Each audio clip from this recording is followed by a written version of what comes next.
Bonsoir à tous et merci de votre fidélité à cette émission qui vous informe sur la maladie à coronavirus. Dans le numéro de ce soir, nous allons aborder avec notre invité ce thème COVID-19, le point de la situation au Togo, comment se présente en matière de statistiques et autres, la prise en charge dans tout son ensemble au Togo. On va en parler avec Dr Pamayo Awili, voilà, médecin généraliste. Bonsoir et merci d'être là. Bonsoir, monsieur Mathieu. Merci pour l'invitation. OK. Alors, d'entrée de jeu, comment se présente le tableau en matière de chiffres au Togo? D'accord, merci. Et merci aux fidèles téléspectateurs de la télévision New World TV. La situation de la pandémie au nouveau coronavirus à la date du 13 décembre 2020 se présente comme suit. 651 personnes ont été testées à la date du 13 et sur ces 651 personnes, nous avons enregistré 30 nouveaux cas confirmés, portant le total de cas confirmés à 3251 depuis le début de la pandémie jusqu'à la date du 13 décembre. Et à cette même date, nous avons également enregistré 26 nouvelles guérisons, 26 personnes qui ont recouvert la santé, portant le nombre total de guéris à 2771 personnes guéries. Et hier également, nous n'avons pas enregistré de décès, donc le nombre de personnes décédées de cette pandémie reste à 66 décès. Voilà, c'est ce que nous pouvons dire par rapport à la situation à la date du 13 décembre 2020. Alors, comparé à d'autres pays de la sous-région, on peut dire que ça va dans l'ensemble au Togo en matière de la prise en charge?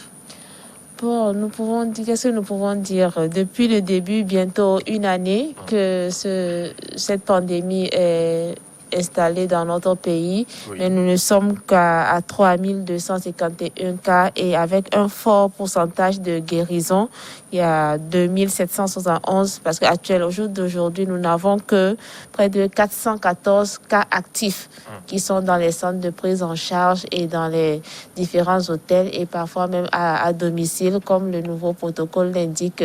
Donc nous pouvons dire, comparé aux autres pays de la sous-région, le Togo fait un bon élève dans cette prise en charge de la maladie à coronavirus et nous pensons que c'est un geste saluable et que les personnes qui sont guéries, qui recouvrent la santé sont plus élevés que le nombre de cas actifs, donc c'est déjà un plus pour le Togo. Un plus pour le Togo, mais on sait qu'au jour le jour, la bataille continue, la riposte dans tout son ensemble, et on se demande, en matière de la prise en charge, quand on en parlait au début de cette maladie, nous étions en mars, où le cas index a été détecté, annoncé. Quel est l'état des lieux aujourd'hui, quand on parle bien sûr de la prise en charge au Togo? D'accord. La prise en charge, elle se fait aujourd'hui sous deux angles. Nous avons la prise en charge au niveau des centres retenus, notamment le CHL Lomé Commune qui a été réquisitionné depuis le début de la pandémie pour la prise en charge des cas symptomatiques et des cas graves.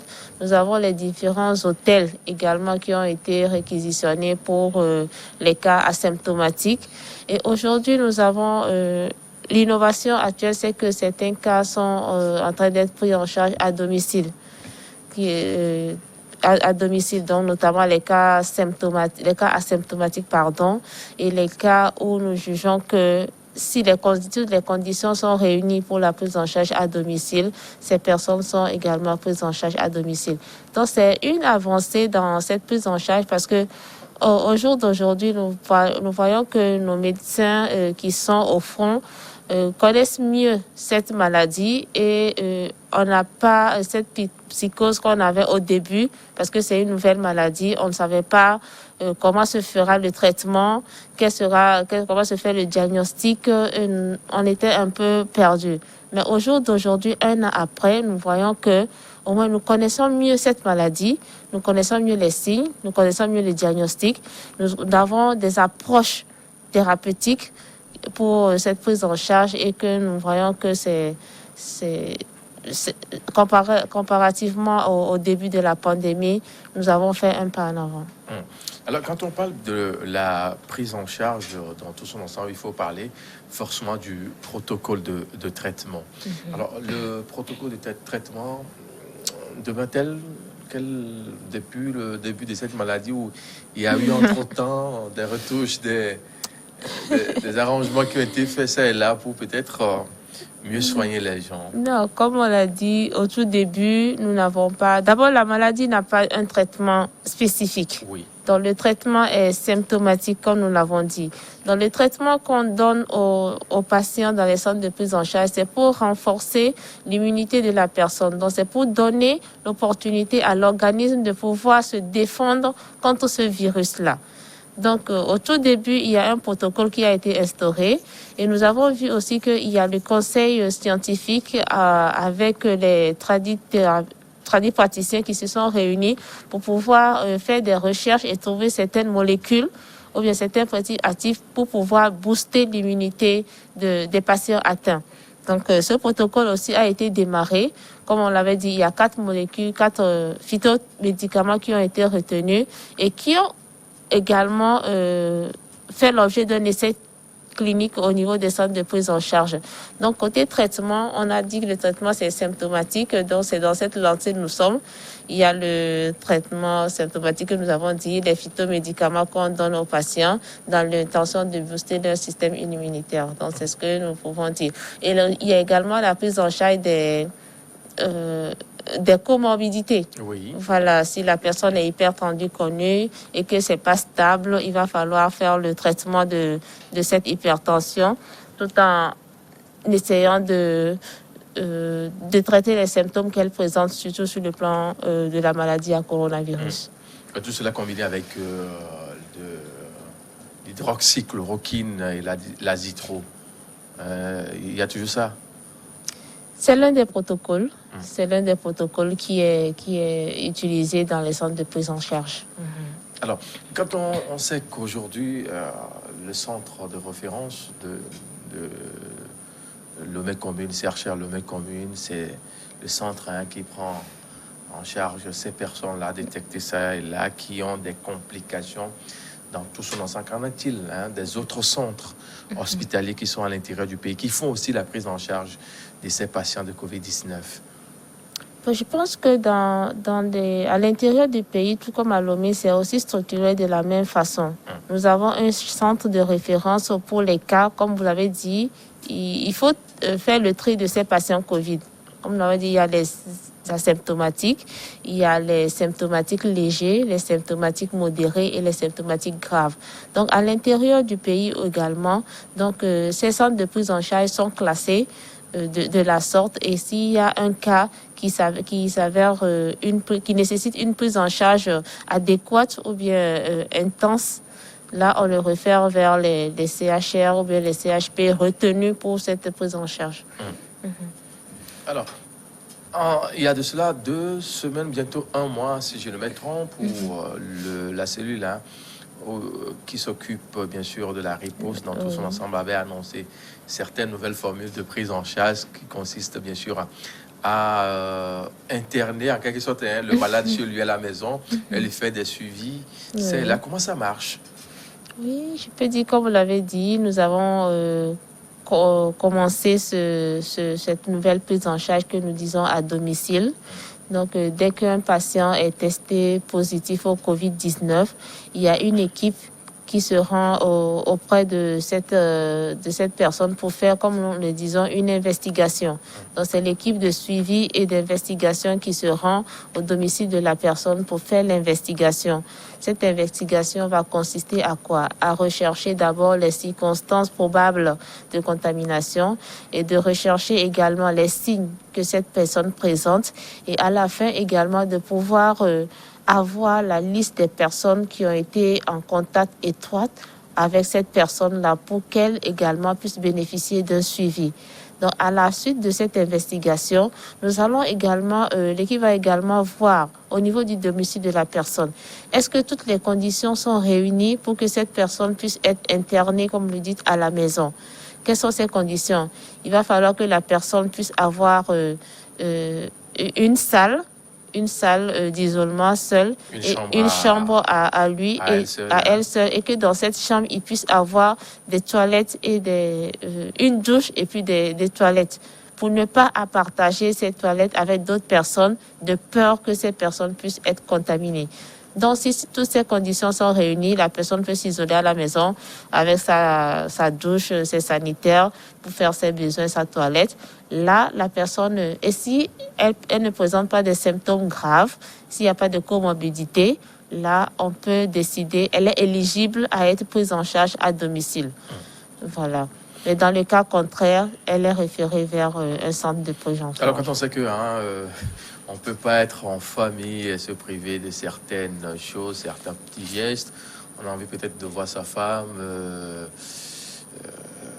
ou carrément voir ses enfants.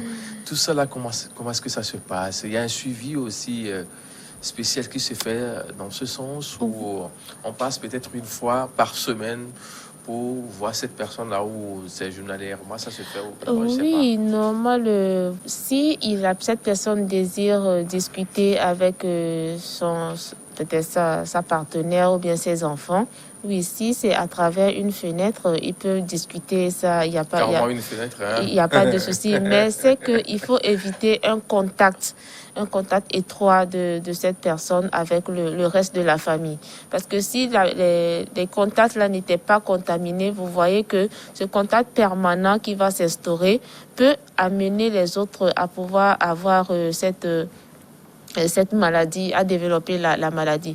C'est pour cela nous leur demandons, parce que c'est une contribution aussi, ce sont des adultes, nous leur demandons le respect de ce que nous avons dit, de peur de voir toute sa famille aussi dans les mêmes circonstances que la personne elle-même. Donc le suivi, on ne les laisse pas interner comme ça et puis on s'en va, non. Le suivi des contacts et puis de ces cas confirmés là aussi est planifié. Donc, pour les contacts, nous les suivons pendant 16 jours. Et il y a une équipe de suivi des contacts et voyageurs qui s'y rend au chevet de cette famille et de ces contacts-là pour prendre une température de façon quotidienne et notamment rechercher cependant les signes d'alerte de Covid, notamment l'apparition d'une fièvre, des céphalées, d'une toux, des éternuements, des douleurs thoraciques, en général pour voir si la personne va bien ou elle ne va pas bien. Mais au cas où l'une de ces personnes présentait un des signes cités, automatiquement nous planifions leur prélèvement. Dans le cas contraire, le suivi continue pendant une semaine et au bout de ces une semaine, le contact va bénéficier de son premier prélèvement. Et si le premier prélèvement est négatif, nous continuons le suivi, la prise des températures et la recherche de ces signes pendant jusqu'au 16e jour, où elle va bénéficier d'un second test. Si la personne est négative, ça veut dire que le contact avec le cas depuis le J1 jusqu'à J16, ce contact-là n'a pas développé la maladie. Voilà. Ce qui veut dire qu'elle est, le test est négatif. Elle n'est pas contaminée, voilà. Donc, cette personne peut continuer facilement. Peut continuer et à vaquer à ses occupations. Alors, voilà. Concernant cette personne détectée positive à la maladie à coronavirus, si elle est là avec les mesures barrières, est-ce qu'on ne peut pas quand même être ensemble et discuter de tout et de rien à la maison quand on sait que, bon, les mesures barrières sont aussi des moyens devant contrecarrer cette maladie. C'est vrai ce que vous dites, mais nous parlons tous des mesures barrières, mais nous leur respectons jusqu'à quel point. Donc c'est vrai qu'on peut faire confiance à cette personne en la laissant à la maison, mais nous ne sommes pas des soldats à leur porte pour vérifier si ces mesures barrières sont effectivement respectées ou pas. C'est pour cela, pour éviter tout problème, nous préconisons qu'elle soit internée dans son petit studio, oui, jusqu'à ce que on y voit plus clair, ou bien jusqu'à ce que cette personne soit négative et qu'elle puisse ressortir et vaquer à ses occupations. Donc c'est un combat individuel. Nous leur demandons aussi une contribution au cas confirmé et à la famille également, si elles toutes veulent se retrouver en bonne santé. Alors, cette personne-là qui est chez elle à la maison en train d'être prise en charge, oui, ne sera peut-être pas tentée de se livrer à l'automédication quand on sait que vous ne serez pas là permanemment pour veiller à tout ce qui se fait chez elle à la maison. On sait qu'entre-temps, vous pouvez faire une demi-journée avant de repasser. Bon, elle peut être tentée de prendre d'autres produits, disant que on veut vite finir avec cette maladie-là. Ah non, je pense que ce sont des personnes qui sont bien préparées avant, lors de notre investigation, dont nous essayons autant soit peu de leur expliquer ce qu'il faut et ce qu'il ne faut pas faire, et que nous savons tous que c'est pas dans le cas de Covid seulement. L'automédication est une mauvaise chose. Donc, depuis dans le cadre de Covid, là, je ne pense pas qu'ils vont s'adonner à l'automédication. Vu que la prise en charge à domicile, nous leur apportons un kit de traitement et qu'ils démarrent, et il ne faille pas qu'ils prennent d'autres molécules sans notre avis. Voilà, donc ils sont bien informés et ils adhèrent à cela. Alors, près d'un mois pour le fait qu'on peut prendre des gens à la maison, on sait que ça évolue. Il y a des gens qui disent que ça va dans tous ensemble. Mais visiblement pour vous-même, vous qui êtes au front tous les jours, quel est le constat qui se dégage? Bon, à notre niveau, dans notre aire sanitaire, les patients que nous suivons, beaucoup coopèrent. C'est où concrètement? Bon, notre aire sanitaire, comme j'interviens au niveau de CMS Djolé, donc notre aire sanitaire s'étend de Agbalepédo, Adido Adin, Tochi, Djolé, Batome, Blinkome et Avenu. Voilà, donc c'est notre aire sanitaire qui couvre tous ces quartiers. Oui. Donc nous, les patients que nous suivons à domicile, ce sont des patients qui sont très coopérants et ils adhèrent à ce que nous leur disons de faire, et nous voyons que tout va bien. Alors, vous avez combien de patients aujourd'hui dans votre aire sanitaire? Enfin, que vous prenez en charge à la maison? Ok, nous avons au moins une dizaine. Une dizaine, hein? Oui. Ah, c'est beaucoup, hein? Au moins une dizaine. Et cette dizaine de personnes-là est à la maison. Oui. On les suit de près. Oui. Et l'équipe est en place aussi dynamique comme ça doit l'être. Si. Nous sommes à leur écoute et nous échangeons beaucoup, parce que à la fin, c'est comme si nous nouons un lien avec nos patients. Donc, ils sont à notre écoute et nous aussi, nous restons à leur écoute pour tout besoin. Ils n'hésitent pas à nous contacter, ou bien dès qu'il y a un souci sur le point santé, ils n'hésitent pas à nous contacter et nous leur disons ce qu'il faut faire. Alors, on sait aujourd'hui que le Grand Lomé et le maritime, ça ne va pas en matière des chiffres qu'on a au jour le jour.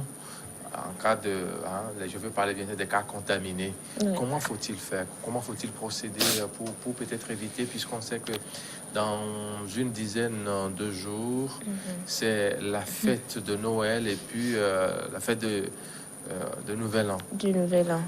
Bon, c'est vrai que les derniers chiffres montrent que près de 90% des cas confirmés sont concentrés au niveau de la région du Grand Lomé. Et nous sommes il n'est pas sans savoir que la région du Grand Lomé concentre beaucoup plus de population que les autres régions.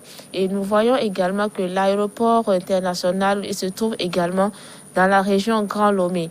Donc tous les voyageurs départ et voyageurs arrivés qui viennent sont dépistés dans notre région, oui. Et ce qui fait quand même gonfler ce chiffre-là. Et surtout au niveau du district de Golfe, de la préfecture du Golfe, où nous notons beaucoup de cas. C'est vrai que bientôt, nous allons célébrer la fête de Noël et du Nouvel An, et nous craignons qu'il puisse avoir une flambée de ces cas, comme l'a été à la suite de la fête de Tabaski dans certaines régions.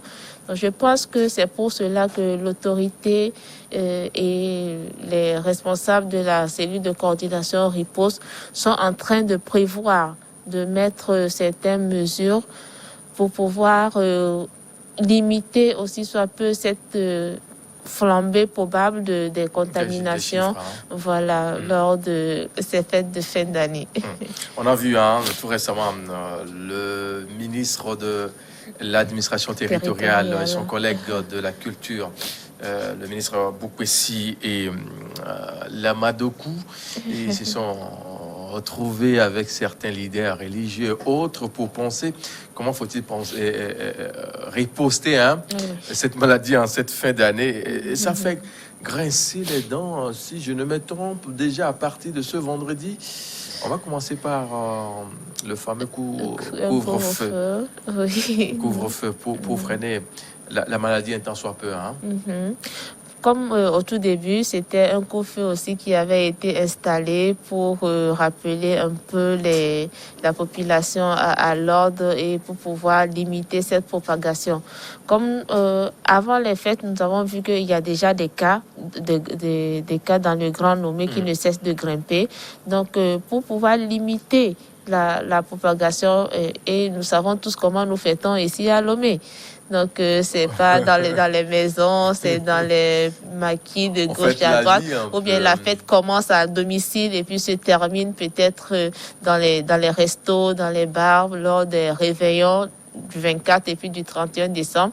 Donc, nous avons peur que les cas ne puissent flamber en partant de là. Ou bien qu'on puisse s'adonner à la fête et oubliant d'appliquer les mesures barrières. Donc, je pense que, pour mon avis, je pense que c'est pour cela que l'autorité a demandé à ce que ce couvre-feu puisse être installé je pense que c'est du 18 au 3 janvier 2021.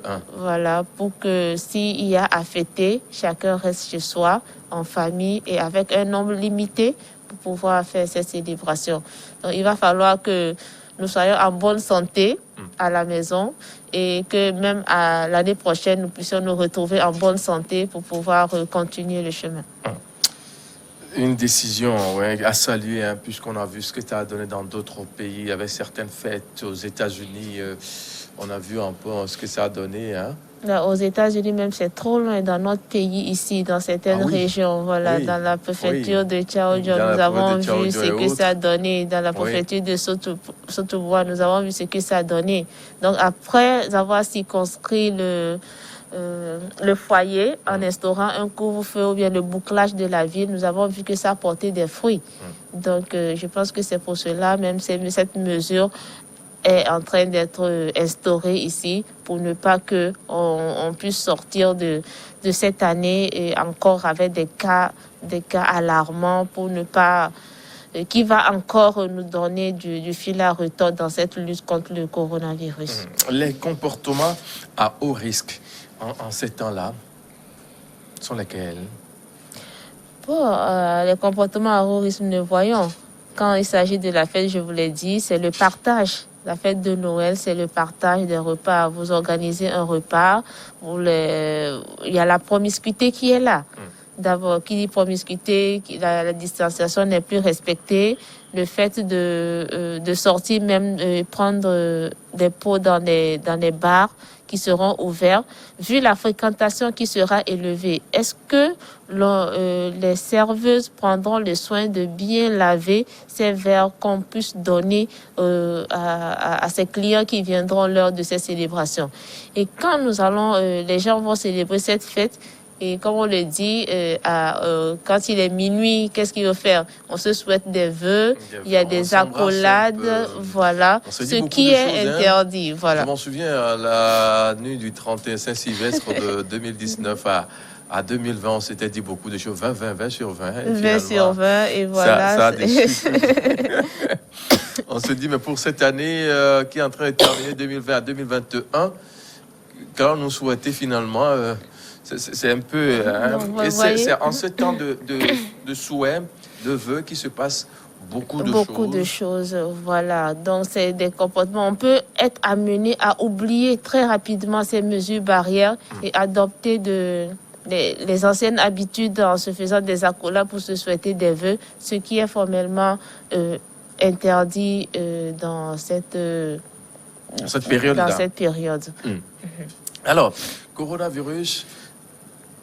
Dans Lomé, la capitale, et ses environs, comparé à l'intérieur du pays, quel est le cliché?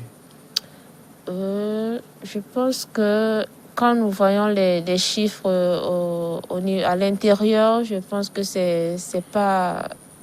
Lomé est carrément en avance sur les autres villes, en parlant des chiffres, du nombre de cas confirmés, le nombre de cas positifs, dont Lomé bat le record des cas confirmés et des cas guéris. Donc, il n'y a pas à comparer. Il n'y a pas même pas à comparer. Alors, depuis quelques jours, on parle de vaccins pour mieux contenir, sinon pour en finir une fois de bon avec cette maladie. On voit dans certains pays, ça a commencé... on sait que le Royaume-Uni, ça a commencé. Les États-Unis sont à pied d'œuvre pour y arriver dans les heures qui viennent là. Dans d'autres pays aussi. Et en Afrique, on a entendu la Côte d'Ivoire aussi qui se prépare activement pour vacciner d'ici mi-2021 une bonne partie de sa population. C'est finalement une bonne nouvelle, parce que ça fait trop réfléchir coronavirus. Oui, d'abord c'est salutaire si le vaccin qui a été accepté déjà par certains pays porte vraiment ses fruits. Je pense que ça sera un ouf à la population mondiale et aussi aux acteurs de la santé dans ce combat contre le coronavirus. Comme vous l'aviez dit, il y a certains pays qui ont déjà commencé. Les États-Unis, c'est aujourd'hui qu'ils vont commencer à vacciner certaines personnes à risque parce qu'ils ont obtenu l'autorisation. La France qui va peut-être d'ici janvier commencer également la vaccination de ces personnes à risque. Et qu'en est-il de l'Afrique? Vous l'avez dit, il y a certains pays, notre pays aussi n'est pas du reste. Je pense qu'il y a des actions qui sont en train d'être menées pour voir dans quelle optique cela puisse également nous faire parvenir. Parce que si nous avons des vaccins, pourquoi ne pas en procurer pour pouvoir mettre la population à l'abri? Donc, je pense à mon humble avis, je pense que des actions, peut-être, ils sont en train de réfléchir à cela et qu'on aura des suites bientôt.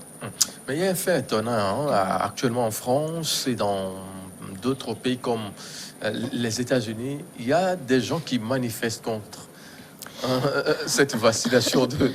Oui, il y a d'autres qui manifestent pour une vaccination obligatoire. Oui. Donc, eux, ils pensent que, même bien avant la découverte du vaccin contre le Covid-19, mais l'État a l'obligation quand même, non? L'État a l'obligation quand même de protéger sa population. Bon, ça dépend de leur... Oui, l'État a l'obligation de protéger sa population, mais la personne également a le devoir de pouvoir dire que non, ce vaccin, je n'en veux pas. ainsi de suite. Bon, ça dépend de la législation de chaque pays.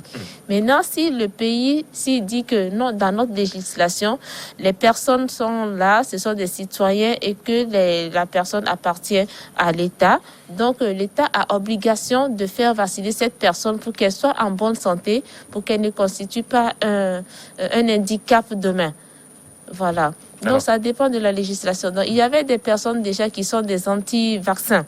Même pour les simples vaccins contre la poliomyélite, la rougeole et puis autres, eux, ils avaient décidé de ne pas faire vacciner leurs enfants et de laisser le système immunitaire lui-même se développer des anticorps et pour lutter contre certaines maladies. Mais malheureusement, nous avons vu que chez ces personnes, il y a eu des recrudescences de certaines maladies qu'on avait considérées, qu'on avait éradiquées depuis longtemps.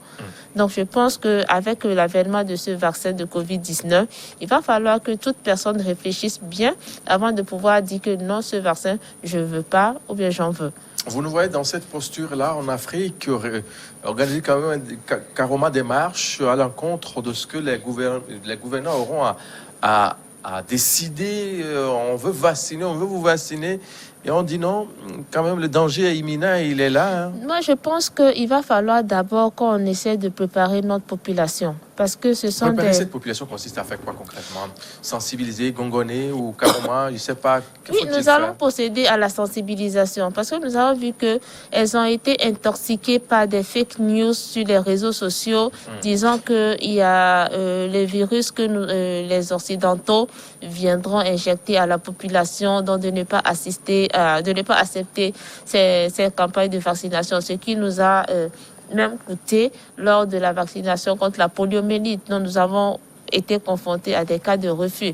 Donc, il va falloir que dès ce début, nous commençons à parler à la population, si possible même procéder à des sensibilisations porte à porte ou bien utiliser ces mêmes canaux, ces mêmes réseaux sociaux pour envoyer les bonnes informations à la population pour leur dire que non, ce vaccin, ce n'est pas un danger pour la population. Donc, c'est juste pour vous permettre de ne pas faire la maladie, de prévenir contre cette maladie. Aujourd'hui, nous tuons avec cette maladie. On dit qu'il y a tel nombre de cas confirmés tous les jours, tout ça là. On porte des cache-nez, d'autres disent que non, nous sommes fatigués de respecter les mesures barrières. Mais voilà, on vous apporte une solution pour pouvoir en finir très rapidement avec cette maladie et vous dites que vous n'en voulez pas. Donc, commençons déjà à leur parler, à pouvoir accepter ce vaccin au cas où il arriverait dans notre pays.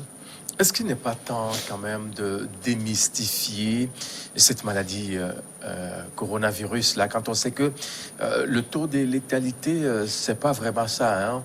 On peut choper coronavirus et se guérir naturellement. Oui. Et on sait que si on prend 100 personnes, il y a au moins 80, au moins. Si. Au moins, ce qui veut dire qu'on peut en avoir jusqu'à 95, 99 de personnes qui vont revenir vivant, peut-être une personne comme ça.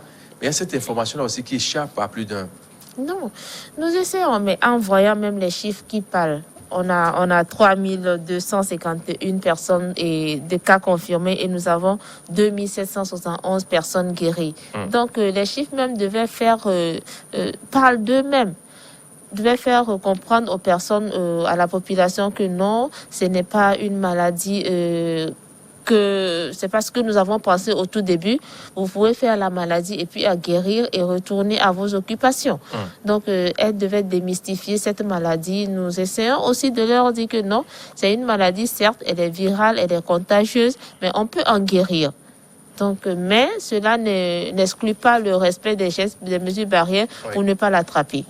C'est pas parce qu'il faut démystifier qu'il faut tout négliger. Il ne faut pas dire les mesures barrières parce que c'est une maladie très contagieuse, sinon on ne peut plus contagieuse, mais avec laquelle on peut se guérir aussi facilement en respectant les mesures édictées par les agents de santé qui prennent en charge ces personnes-là. Il faut souligner dans la foulée que ce communiqué, bien sûr, qui a été fait le vendredi dernier, nous étions le 11 décembre 2019 dernier, concernant ces fake news, ces infos, ces informations qui circulent sur les réseaux sociaux. Ce communiqué qui dit, il circule sur les réseaux sociaux un communiqué annonçant des mesures prises par le gouvernement pour prévenir la propagation du coronavirus. Le gouvernement attire l'attention qu'il s'agit d'un faux communiqué, rappelle que des mesures doivent être prises.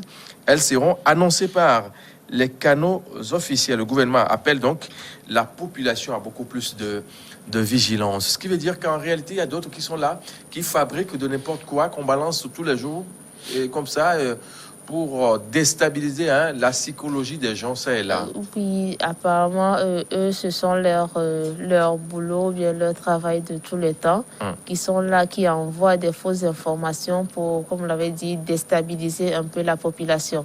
Heureusement que le gouvernement a lancé un communiqué qui a démenti le message qui était passé sur les réseaux sociaux disant qu'il devait avoir un couvre-feu qui allait débuter, bouclage de la ville, qui allait débuter le vendredi 11 décembre passé.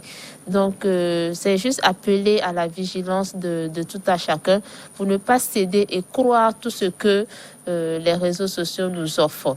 Donc, quand nous avons un message, il va falloir que nous puissions discerner pour voir si ce message-là, il est vrai ou bien c'est un fake news. Voilà.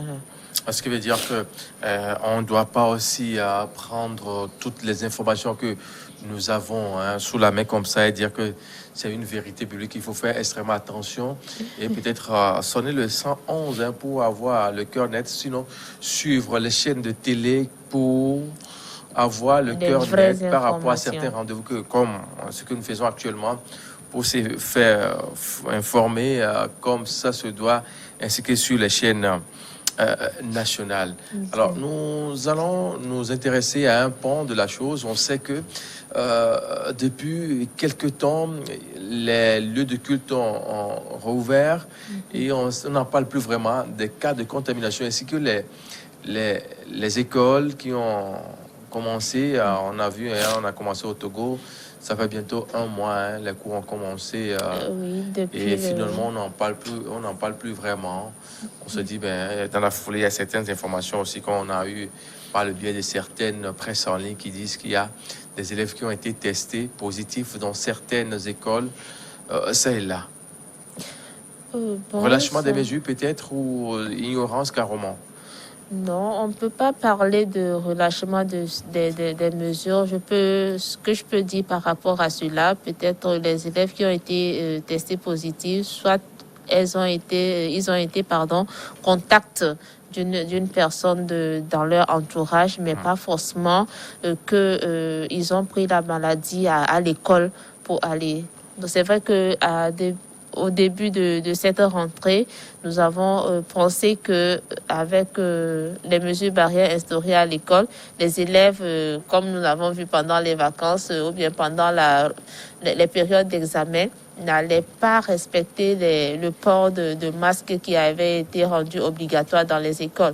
Mais ils nous ont prouvé que non, ils pouvaient quand même respecter les mesures barrières et pouvoir se protéger aussi bien à la maison qu'étant à l'école. Donc peut-être les quelques cas que nous avons eus pourraient être les cas un peu comme les autres cas que nous avons un peu partout et qui ont peut-être été contacts d'une personne testée positive et qui a peut-être fait la maladie. En réalité, il n'y a pas péril à la demeure, non.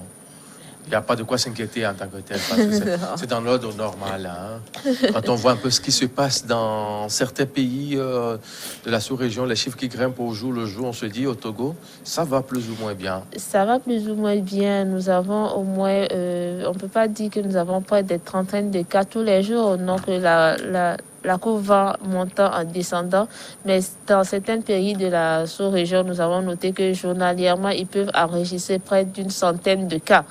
Et n'en parlons pas des autres pays occidentaux où il y a des milliers de cas qui sont enregistrés tous les jours. Donc nous pouvons dire qu'au Togo, les gens ont pris conscience de l'effectivité de la maladie et que les gestes barrières sont devenus pratiques courantes chez nous. Qu'en est-il des frontières terrestres qui demeurent toujours fermées dans cet espace de la CEDEAO et de l'Union économique monétaire ouest-africaine, UEMOA? Oui, les frontières Nous allons demeurer telles quelles depuis Ça, je pense que la question sera peut-être adressée aux responsables de ces domaines pour chercher à comprendre pourquoi les frontières demeurent toujours fermées. Bon. Mais l'autre point de la chose, c'est que les frontières officiellement sont fermées. Mais à côté, il y a des frontières détournées qui profitent pour certains trafics, ça et là, des allers-retours pas possibles d'un pays à un autre. Quand on sait qu'en Afrique, quand on parle de frontières, c'est autre chose carrément. Hein. Quelqu'un peut être dans le Togo et puis payer de l'eau dans le Ghana à côté. Il suffit juste d'aller à Soviété à côté, il y a ou à Vénou personnes à côté. Ou à Codomé, à côté ici, à Lomé, on sait comment ça se passe. Également pour ceux-là qui sont de l'autre côté, à Sanvikondi, pour le Hilakondi au Bénin, ou carrément à Gomenglozou et à Tiémé, ou au nord du pays, à Tindiassi, et entre Tindiassi et Ghana, c'est juste une question de quelques secondes. Quelques secondes, effectivement. Si il s'avérait que ces frontières sont ouvertes de façon officieuse, comme vous le dites, là, nous pensons que les autorités doivent être regardant sur cet aspect, pour ne pas qu'il y ait plus d'afflux de ces personnes d'un pays à un autre qui pourraient envoyer encore d'autres complications. Le port systématique des masques, on va en parler un peu pour clôturer cette émission de ce jour. On sait que les masques, on en a tellement aujourd'hui et la qualité, on n'en parle plus vraiment. Maintenant, c'est le port qui est la chose la mieux indiquée, qui est obligatoire. Si vous osez oublier, donner l'impression d'oublier un peu pour prendre de l'air naturel, ça peut vous coûter au moins 3000 francs CFA au Togo. Aujourd'hui, on a comme l'impression que les gens le font parce qu'on nous demande de le faire. On le fait juste pour ça. Oui, mais je pense que nous avons passé tout le temps depuis le début de la pandémie à expliquer le pourquoi il faut porter le masque. Le masque nous protège contre ce virus et protège que nous qui sommes peut-être probablement malades, nous ne puissions pas envoyer les gouttelettes contenant ce virus-là à des personnes qui sont autour de nous. Et ça nous protège également pour ne pas avoir les sécrétions des mêmes gouttelettes provenant d'une personne malade vers nous. Donc, le port de masque, on a nettement expliqué à ces personnes pourquoi il faut le porter. Donc, c'est pas parce que la force anti-Covid est stationnée devant la grande voie qu'il faut que je puisse porter mon masque, ou bien je l'ai dans ma poche au vu de la force des forces anti-Covid, je sors le masque et puis je le porte. Non. Il va falloir qu'on comprenne que le masque, c'est pour nous-mêmes, c'est pour nous protéger, pour ne pas avoir les sécrétions là qui pourraient contenir des virus et nous contaminer. Donc, comme vous l'avez dit, le masque, là, nous avons de toutes les sortes. Mais aujourd'hui, chaque Togolais, quand même, débourse une somme pour pouvoir se procurer le masque. Et il y en a beaucoup, et c'est pas comme avant où c'était en rupture, c'était difficile de pouvoir s'en acheter malgré qu'on avait les moyens pour pouvoir en acheter. Mais au moins le Togolais a compris aujourd'hui qu'en sortant, je dois porter le masque. Et maintenant, il faut qu'on leur rappelle comment il faut le porter. Il faut porter le masque correctement de peur de ne pas se faire contaminer par ce masque-là. Voilà aussi. Voilà, le masque se porte au nez, le masque porte le nez, la bouche et puis le menton. Donc les bavettes ne sont pas faites pour la bouche uniquement, ne sont pas faites pour le menton, non. Ça doit prendre le nez, la bouche et puis le menton. Et les visières qui étaient sorties entre-temps ne remplacent pas le masque. Ce n'est plus vraiment visible. Voilà, ce n'est plus vraiment visible, heureusement. On a l'impression que les gens n'ont pas vraiment aimé ces visières-là. Donc je pense que le message est passé pour leur dire que la visière ne protégeait pas comme le masque, mais une visière accompagnée de masque en dessous, là, on pourrait accepter cela. Mais la visière pourquoi seule... tout ce calvaire-là pour que de mettre juste son masque et puis mettre le masque encore et puis mettre encore visière. Bon, peut-être alors, mais la visière n'est pas utilisée par toute la population. Ouais. Donc la visière a une fonction bien déterminée.